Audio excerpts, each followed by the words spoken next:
I saw the amazing digital circus, and I can honestly say, it's not for me. So, I logged into twitter.com, as we all do after a long day of jelking and stone smashing. And I saw tweet after tweet of people saying, oh, the fandom of this show is gonna be super toxic. Oh, I just know this fandom's gonna be one of the worst we've seen since Dream. I have yet to see the fandom be that.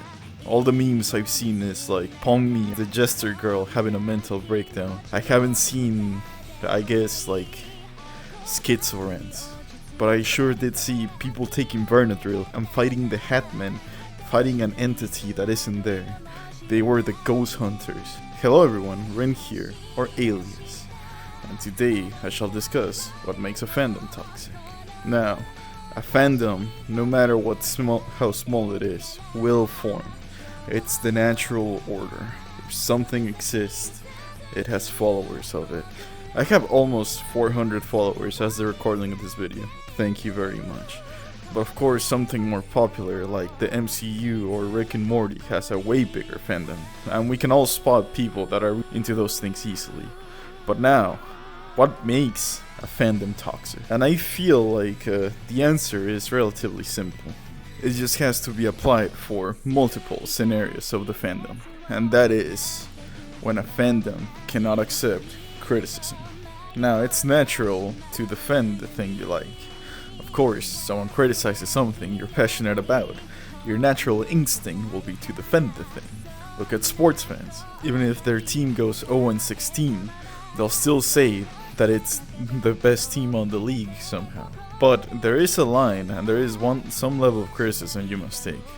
Me, for example, my favorite anime of all time is SAO, still, to this day. And I know, I know it has problems. I know that Kirito is a Gary stew. And I know that part 2 of season 1 made Asuna absolutely useless. And I know the criticism, and I accept it. I know it's not perfect. But there is a line on the response to criticism. The most clear line you shouldn't cross is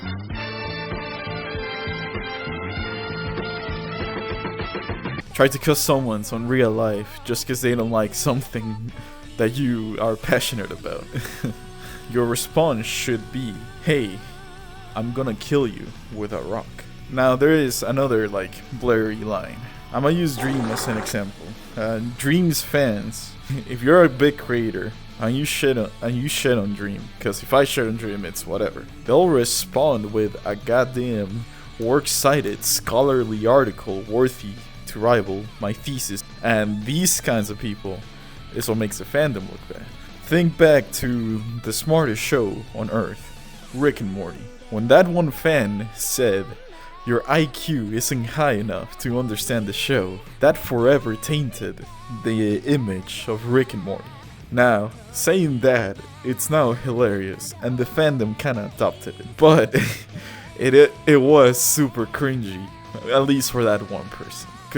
But now that one line stunk the whole fandom with that stigma of, oh, we're better than you because we laugh at penis jokes. So now that I discussed what makes a fandom toxic of being unable to take criticism, what doesn't make a fandom toxic is just as important. If a show is popular, it's not automatically toxic. That's why Twitter people are LARPing as ghost hunters. Because the show got incredibly popular incredibly fast, and usually when something becomes that popular that fast, fandoms tend to be toxic. Now, shipping is also not a toxic trait. It's something a lot of fandoms have. You're gonna say, Ren, are you smoking crack? Have you seen how these people react when you say that the two boys kissing isn't canon?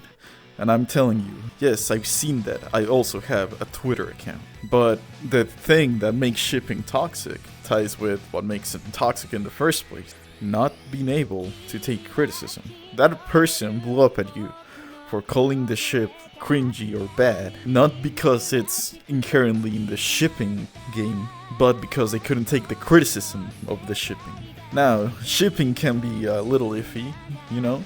Shipping is supposed to be fun, lighthearted. But there is some, odd stuff out there.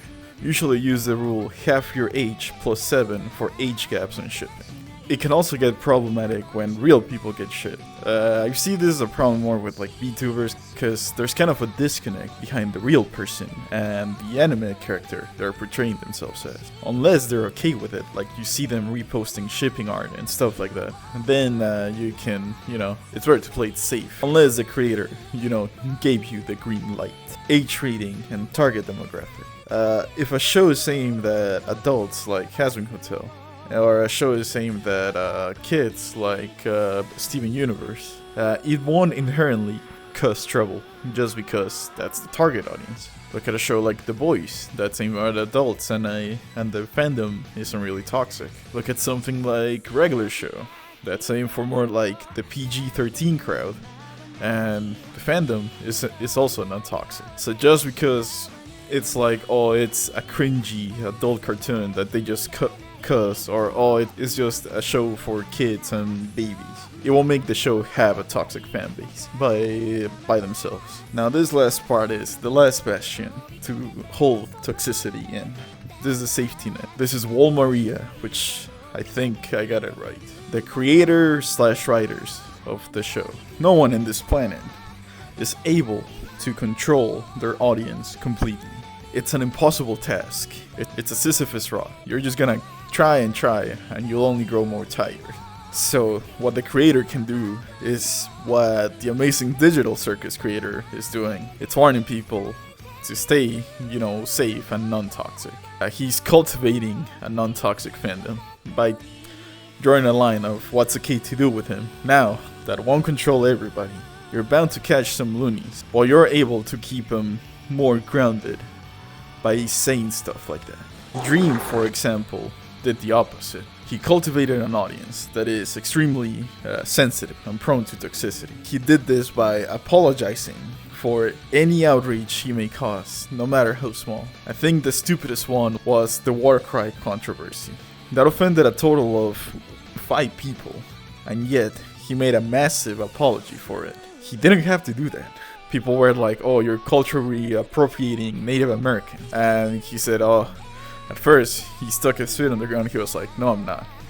But then he caved in and apologized.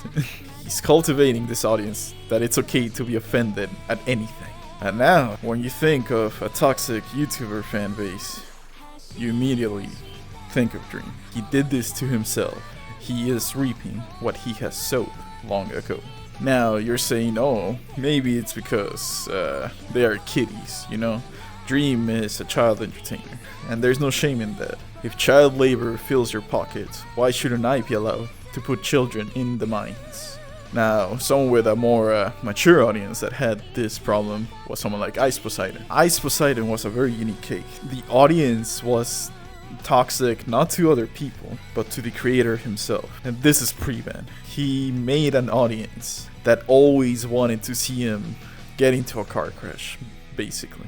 And it all culminated on the infamous plane hoax. And then he got banned, and he was forced to untoxicify his audience in order to keep having a career. So now hopefully you know what does make a fandom toxic and what doesn't make a fandom toxic.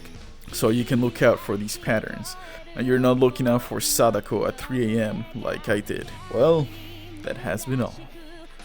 This has been Ren, or Alias. Have a happy Halloween. Bye bye.